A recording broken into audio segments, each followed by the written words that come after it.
यदि आप शांति चाहते हैं तो युद्ध के लिए तैयार रहें। रोमन लेखक के इस कथन को आप दुनिया में चल रहे तमाम जंगों से जोड़कर देख सकते हैं, क्योंकि ये ऐसे अनुभव पर आधारित है जिसमें शांति की स्थापना के लिए युद्ध जरूरी हो जाता है। जैसे अभी भारत और पाकिस्तान के बीच सैन्य ऑपरेशन चल रहा है। लाख समझाने के बावजूद पाकिस्तान अपनी जमीन से आतंकियों के ठिकाने नहीं हटा पाया, बल्कि इन्हीं को शह देकर इनके जरिए हमारे युवाओं को गुमराह करके हिंदुस्तान की जमीन पर 78 साल से छद्म युद्ध लड़ता रहा है। आज पाकिस्तान खुद तबाह और पूरे उपमहाद्वीप में अशांति की वजह बना हुआ है। दुनिया भर के देश उसे आतंक का पनाहगार करार दे चुके हैं, लेकिन पाकिस्तान की सत्ता और इसके हुक्मरानों को इस तमगे की भी परवाह नहीं। तो फिर शांति कैसे हो?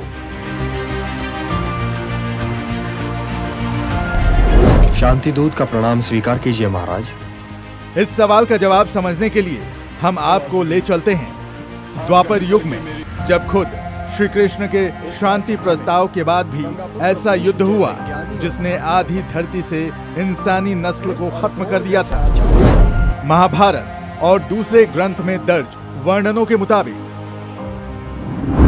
महाभारत युद्ध 18 दिन तक चला था, जिसमें कौरव पक्ष से 70 लाख लोग मारे गए थे और पांडव पक्ष से 44 लाख लोग मारे गए थे। इसके अलावा 1 करोड़ हाथी घोड़े और इनके सेवक मारे गए थे।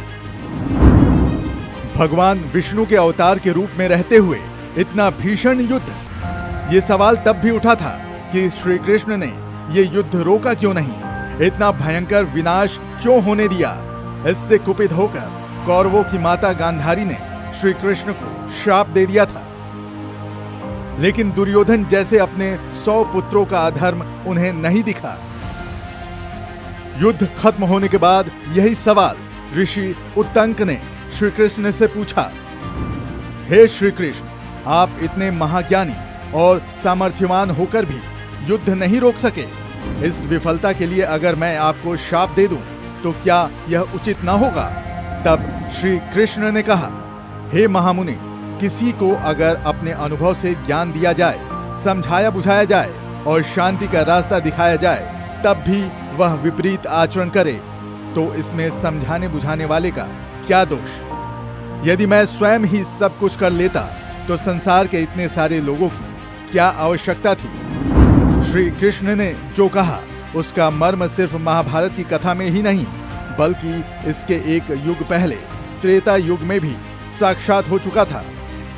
इस पूरे मर्म को महान कूटनीतिकार चाणक्य ने एक श्लोक के जरिए समझाया है। न निर्मिता केन न दृष्टि पूर्वा न श्रूयते हेममयी कुर्गनी तथापि तृष्णा रघुनंदन नस्य विनाश काले विपरीत बुद्धि। चाणक्य 375 ईसा पूर्व। श्लोक में चाणक्य ने रामायण काल की घटना से समझाया है कि स्वर्ग मृग जैसी कोई चीज धरती पर नहीं पाई जाती। इसे आज तक किसी ने नहीं देखा। वनवास के समय सीता के कहने पर श्री राम हिरण को पकड़ने के लिए उसके पीछे चले जाते हैं। इधर रावण माता सीता का हरण कर लेता है। कुछ जानकार इसे भले ही भगवान की लीला मानते हैं, लेकिन इस घटना से संदेश तो वही जाता है, विनाश काले विपरीत बुद्धि। यानी जब बुरा समय आता तो हमारा दिमाग उल्टे तरीके से सोचने लगता है। इस नियति को ना राम और सीता समझ पाए और ना ही रावण। और वनवास से पहले कैकेयी भी कहां समझ पाए कि उनकी बुद्धि मंथरा की कुमति के अनुसार चलती जा रही है। इससे पूरे कुल का नाश होने वाला है। कैकेयी के मन में मंथरा ने सगे पुत्र भरत को लेकर ऐसी माया जगाई कि कैकेयी दशरथ जैसे प्रेमी पति को भूल गई, राम जैसे पुत्र को भूल गई जिन्हें अपने पुत्र की तरह पाला था। कैकेयी को तमाम ऋषि मुनियों ने समझाया, राजा दशरथ ने समझाया कि नीति यही है, गद्दी तो बड़े पुत्र को ही मिलती है, इसलिए ऐसी जिद न पालो प्रिय। राम 4 भाइयों में बड़ा है, भरत छोटा, इसमें इनका कोई दोष नहीं, ये जीवन का क्रम है। हमारे सामाजिक जीवन में इसी क्रम से अधिकार तय होते हैं। लेकिन मंथरा की कुबुद्धि कैकेयी के सिर पर सवार थी। उस विपरीत बुद्धि में कैकेयी को लग रहा था कि मंथरा ही उनके भले की बात कह रही है। इसलिए अपनी बात मनवाने के लिए कैकेयी कोप भवन में बैठ गई। ये काल राजा दशरथ और पुत्र राम के लिए परीक्षा का समय था। अगर इन दोनों की बुद्धि उल्टी दिशा में काम करती तो क्या होता? पूरा कुल उसी वक्त खंडित हो गया होता। तब सबसे पहले राजा दशरथ ने अपने कुल के मूल मंत्र को याद किया। रघुकुल रीत सदा चली आई, प्राण जाए पर वचन न जाए। कुल बचाने के लिए पुत्र राम का त्याग करना स्वीकार किया तो पुत्र राम ने पिता के वचन को आज्ञा के तौर पर स्वीकार किया।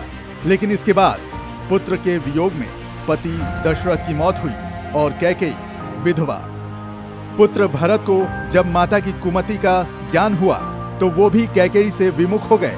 तब कैकेयी और मंथरा का क्या हुआ, ये कथा हम आपको अगले वीडियो में बताएंगे।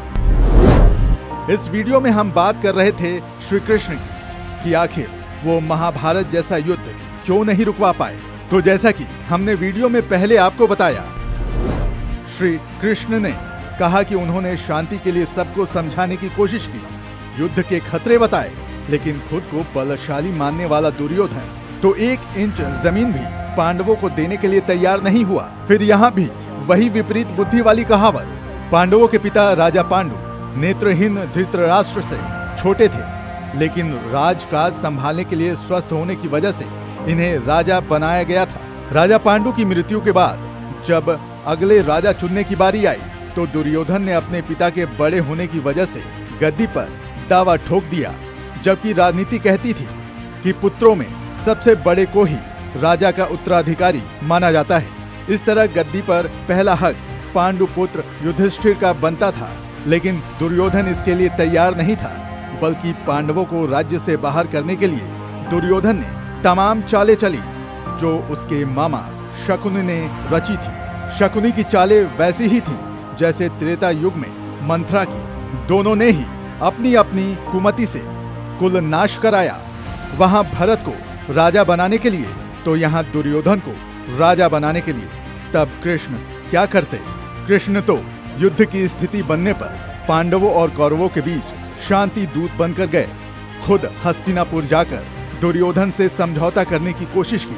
पांडवों के लिए मात्र 5 गांव की मांग की, लेकिन दुर्योधन ने उनके शांति प्रस्ताव को अस्वीकार कर दिया, यानी युद्ध होना तय हो गया।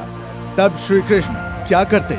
उन्होंने कह दिया वो इस युद्ध में हिस्सा नहीं लेंगे, लेकिन न्याय और धर्म के पक्ष में खड़े रहेंगे। श्री कृष्ण ने हमेशा नैतिकता और न्याय का पक्ष लिया, इसलिए ये बात उन्हें पांडवों के पक्ष में खड़ा करती थी, क्योंकि ये न्याय और अधिकारों के लिए लड़ रहे थे। इसलिए श्री कृष्ण युद्ध में योद्धा न होकर भी अर्जुन के सारथी के रूप में मौजूद रहे। श्री कृष्ण ने कोशिश की थी कि पृथ्वी पर मौजूद लगभग हर व्यक्ति इस धर्म युद्ध में अपना पक्ष चुने और अपनी भागीदारी दे।